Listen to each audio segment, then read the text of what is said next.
Hello all. So in the previous video, we have seen what are the various physical and chemical parameters to be analyzed for municipal solid waste and how the characterization of waste helps in deciding a suitable waste management technique, whether to go for reuse or recycling or whether energy recovery is possible from municipal solid waste. So these kind of decisions can be taken once you find out the various physical and chemical properties of the municipal solid waste. Now today we will look into the geotechnical characterization of municipal solid waste. So geotechnical characterization of municipal solid waste.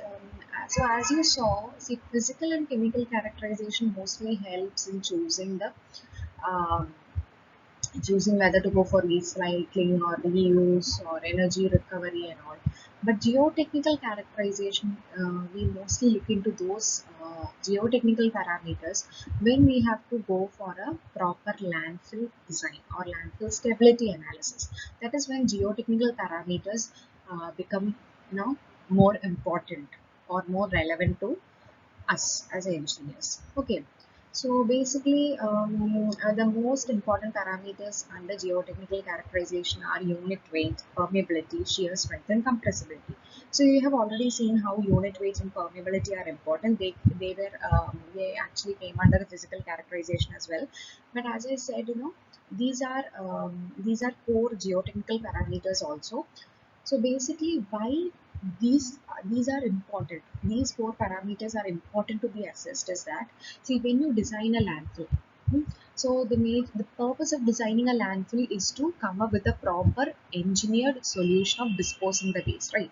See, disposal of waste is actually the least preferred waste management technique. If you look into the waste management cycle, the first preferred is reduction of waste at the source, and then as you go down you will be moving towards the least preferred. Then from the minimum reduction of waste at the source, you move on to reduce or recycling, then you move on to energy recovery, and finally if none of these are viable options for you, then you move on to the option of disposal of waste. So when you are planning with the idea of disposal of waste, you have to be sure that you design a proper waste containment system, and that waste containment system is called as a landfill, or we can call it, technically we can call it as an engineered landfill, because you design it in such a way that the waste is contained properly within the landfill system, and it has almost zero contact with the surrounding environment. So that is the idea behind constructing a proper engineered landfill. So when you are constructing a landfill, there will be many parameters. Since it is, see, naturally when it comes in contact with the, it's a structure which comes in contact with the soil. As such, we have to analyze the geotechnical parameters as well. Okay, because once a landfill is constructed, for example, see, suppose if this is the type of landfill you're constructing, there are many types, there are many profiles for landfill. One type of landfill is to excavate a big pit in the ground and then start filling it. I mean, construct a proper liner system, okay, and then start filling it with waste. Okay, you will have tons of waste which will be disposed of daily into this design landfill system, and finally when it reaches the total volume for which the landfill, or when it for which the landfill has been designed, or when it has been when it has reached the full landfill capacity, then you cover the entire landfill with a cover system.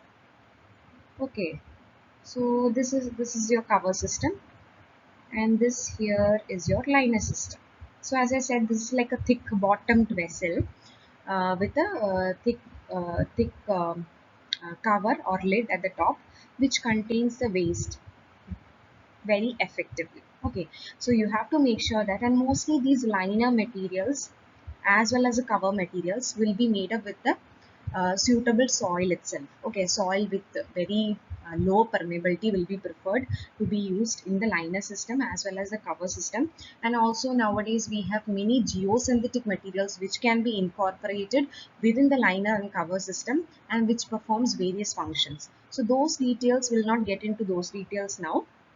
So because we'll already be studying about the detailed design and construction of landfills in the later modules, so just understand that this is how a typical landfill looks like, with a liner system and a cover system, or it can also be like you know can also be like this. Here your cover system comes and here your liner system comes. Okay, you can also construct a landfill like this. You can also construct a landfill like this also, like a waste. So here your entire waste will be contained. Okay, here we have utilized only the subsurface. Here both the subsurface as well as over the land also we have utilized the capacity for filling up the waste, and finally we covered it with a proper cover system. Okay, so when designing such landfills, so you can notice that see, the slope stability analysis is a very important factor. Okay, so when analyzing the slope stability analysis, slope design, or when you are carrying out the slope design for the landfills, or when you're conducting the stability analysis for landfills, parameters like shear strength, compressibility, unit weight, and all matters a lot. Okay, so anyways, see, you have to understand that a waste which is deposited today will not be the same after a few months, even after a few weeks. Okay, the waste composition itself, though you can see, this waste material means it's a complex a matter. It consists of different types of material, especially if you're talking about municipal solid waste. It consists of different types of materials in it. Okay, paper, plastic, textiles, clothing, and whatnot. So it's a mixture of materials, and with the with the already available uh, field capacity, it leads to the buildup of leachate within the waste and all. Okay, and what happens? See, with as the time passes and as the age of the landfill, as the age of the waste deposit increases, naturally the waste composition also changes, right? So that is because so many degradation processes will be happening, during this period, and due to those degradation process, there will be uh, there will be a change in the whole composition. There will be a change in the obviously. When the degradation process happens, there will be a change in the volume of the waste fill, and which directly affects the unit weight of the waste fill. Okay, and then settlement of the waste happens. Okay, so these are all connected. So this is how how the various degradation process. Degradation process can be the due to the biological reactions as well as chemical reactions which are occurring. Okay, um, between the waste particles. So every property is interconnected. So we have to see, in order to do a proper landfill design, we can actually estimate these unit weight, permeability, shear strength, and compressibility characteristics of the already present waste fills. Okay, or you call it as a refuse. So there are many field techniques itself. For example, if you want to measure unit weight, you can just take a for example, you can take tube samples from one part of the waste. That is, you are making a small excavation. Okay, and then you have the amount of waste which is collected from that small pit, and that is the weight. And then you fill it with fill that pit with some amount of water, so which is a non volume to you. Then you will be able to calculate the unit weight. Okay, so these are like some of the methods which are used to calculate the unit weight of the waste fills. So unit weight actually gives you an idea about the amount of degradation that has happened, and you need to assess all this, because unit weight means, see, as we know that as you with increase in depth. Okay, for any matter, if you consider soil also, with increase in depth, the unit weight increases, right? Because it is directly dependent on the overburden stresses that are coming on top of the point which where you are considering the unit weight. Okay, so basically it will help you in determining all the vertical stresses or overburden stresses which are coming at a particular point. So this will help you in designing many elements, like if you're going to place a geotextile layer within the liner system, you need to assess what is the actual vertical stresses, what is the possible, possible vertical stress which is going to come onto this geotextile layer. So that unit, if you are able to estimate an average unit weight of the waste fill, you will be able to get an idea. So this is why we for waste fills which are already available, we try to analyze these geotechnical parameters such as unit weight and also as to get because it will aid in the design of landfill systems. Okay, permeability also it is important for us to determine. See, permeability, because we need to know how the leachate movement is going to be, what is the rate of, what is the hydraulic conductivity of the whole material fill will be like. So that is why it is important to understand the permeability. The same reason why you conduct permeability for soils, the same reason is applicable to the conduction of permeability in waste fills as well. Okay, then regarding shear strength. See, shear strength, it is important that you analyze the shear strength of the soil on which your landfill system is going to be constructed, as well as you have to analyze the shear strength values of the waste fill as well. Okay, both of this will help in constructing a suitable landfill design. See, if your foundation soil or the soil where your landfill slope is resting or the landfill liner system is resting, if that doesn't have proper shear strength and there is like a formation of a shear surface already in that soil, definitely it will lead to the failure of your landfill system itself. And you don't want that to happen, because once your landfill system fails, then it will be like any other open waste dumps, which will automatically affects your environment and human health.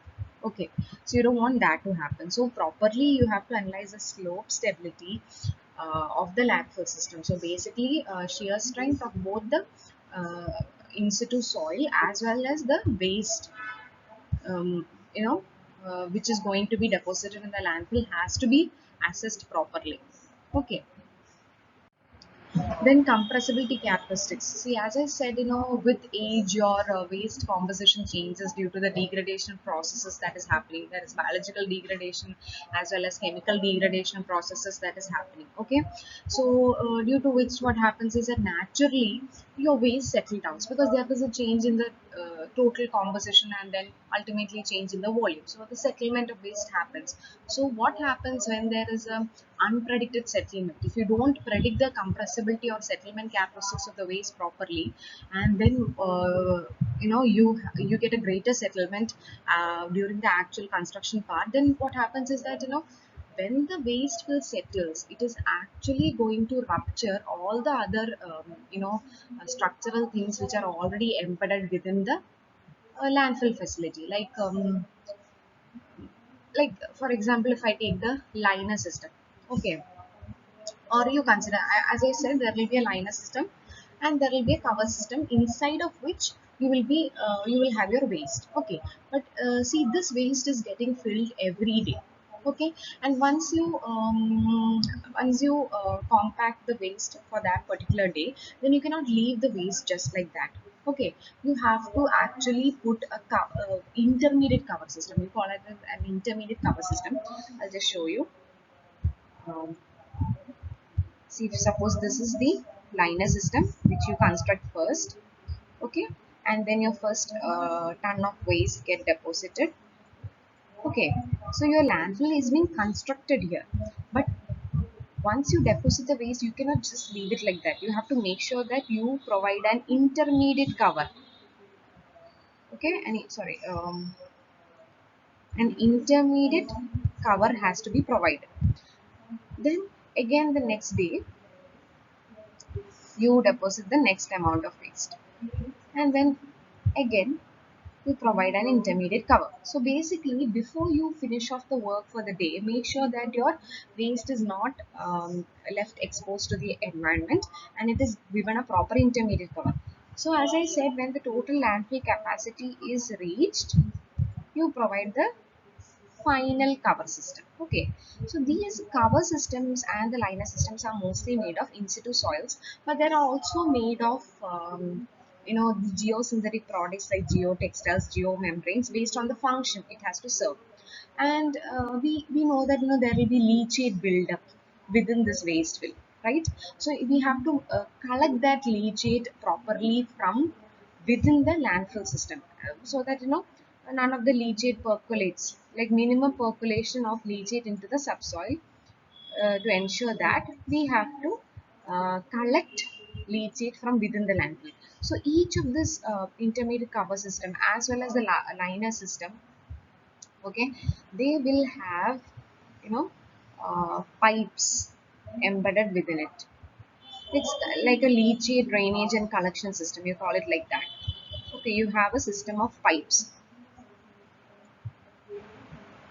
So these pipes will actually collect the leachate.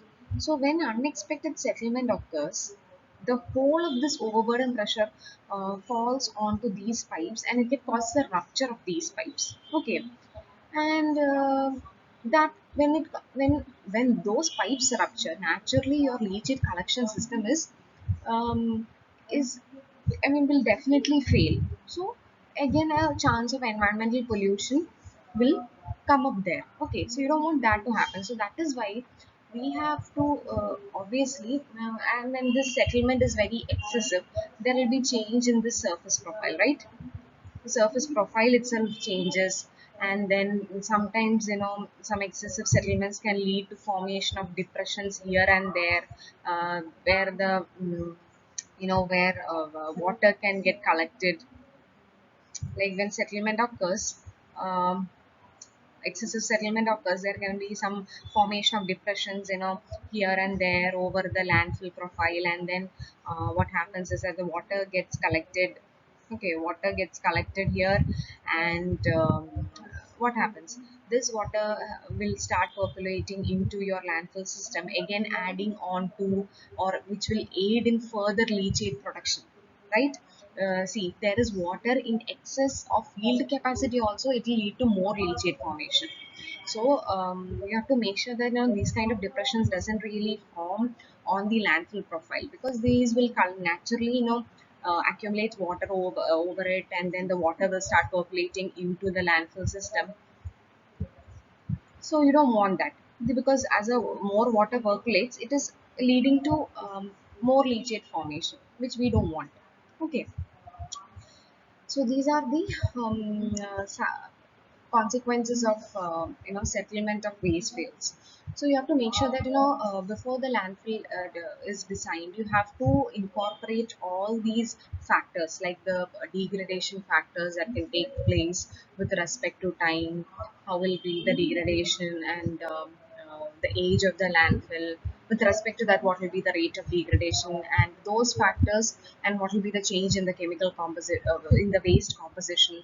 So those factors have also to be considered, and a suitable safety factor has to be given to while computing the settlement of the um, waste fill. Okay, so those were the most important geotechnical properties which we have to analyze for a municipal solid waste. And actually, just to understand that this will those factors will help in designing a proper landfill system. Okay, so I think you will be more clear with the idea once we start learning about the construction and design of landfill systems. So that is it with characterization of municipal solid waste. We saw physical, chemical, and geotechnical characterization of waste. Now we will move on to a very general topic, which is the impact of waste dump.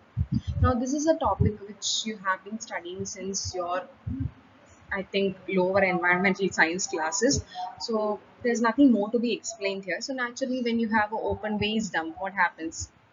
This waste dump is definitely going to create a um, you know, a very negative impact on your environment. Okay, so that is why huge environmental impacts will be there. So naturally, there will be air pollution, there will be water pollution, there will be soil pollution. So you can imagine. So you might have seen many open waste dump sites. So there, a lot of nuisance also will happen, right? And it will be a huge nuisance to the local residents who are residing nearby this open waste dump sites. And naturally, the stray animals will start roaming around this waste dump sites, and they will also create a nuisance to the local residents. and with as the time passes, naturally this waste dump will start, as I said, leach. You can call it as a leachate in our terms. The leachate will start percolating into the subsoil below, and it causes land pollution because your leachate may contain several types of contaminants with it. Okay, based on the chemicals present in the waste fill, and this leachate with the contaminants will cause land pollution, and obviously with time it will ultimately cause water pollution. Then there will be foul gases or odors emanating from this open waste dumps, which can cause air pollution. So ultimately, who is getting affected? The whole ecosystem, as well as all the living things are getting affected. The human beings and other living matters, they will suffer from health issues. Okay, and they will not be able to get fresh waters, as the water will already be polluted due to that impact of wisdom. Okay, so these are the very general impacts of wisdom that occurs. Okay, now let's move on to another topic, that is the remediation of contaminated land. So, see, once contaminants leach onto your subsurface, there are various types of contaminants which can leach or percolate into your subsoil. So, the different types of contaminants will have different effects on your soil. Some will not be that harmful, but some will have serious effects, because ultimately it is going to affect many things. But when a land is contaminated, it is no longer of any use, right? You cannot just go and construct anything. You cannot, live nearby it, because there will be many environmental issues which will be quite evident. Okay, contamination will be evident through various sources. So, what can be done to bring back the land to its original form? Now, that is what is called as remediation of contaminated land. Okay, so with remediation also, please understand that you will never be able to bring your land to its original pristine form. It can never be as pure as it was before contamination, but still to some extent you can apply some techniques and make sure that further contamination doesn't happen. So basically, as I said, there are various type of contaminants that can affect the soil. So based on the type of contaminant and the nature of contaminant, there are techniques available. That is, techniques of remediation are contaminant specific. So based on the type of contaminant, you choose a particular remediation technique. You apply that technique, and that technique, sometimes it will just remove all the contaminants from the soil. Sometimes what it does is that the technique will not be able to remove the contaminants, but suppose if this is your ground surface, this is the you have found that this is the extent of contamination, so you apply a technique which makes sure that somehow you construct some structures, and also you apply a technique so that this contaminants get immobilized within this zone itself. Okay, further it does not really pass on to um, the surrounding area. The movement is totally restricted there. Okay. Um, so there are techniques to either immobilize the contaminants, or you can just remove the contaminants as well as such. Okay. So the remediation techniques, um, either remove contaminants or immobilize contaminants within this zone of contamination. Okay, so that further it will not percolate into the uncontaminated zone. Okay, so we will be studying in detail about the various remediation techniques in the um, coming classes, that we have a module just dedicated only for remediation techniques. Okay, here this is to just give you a brief glimpse into what remediation is. Okay, now, so that's all for today. Thank you.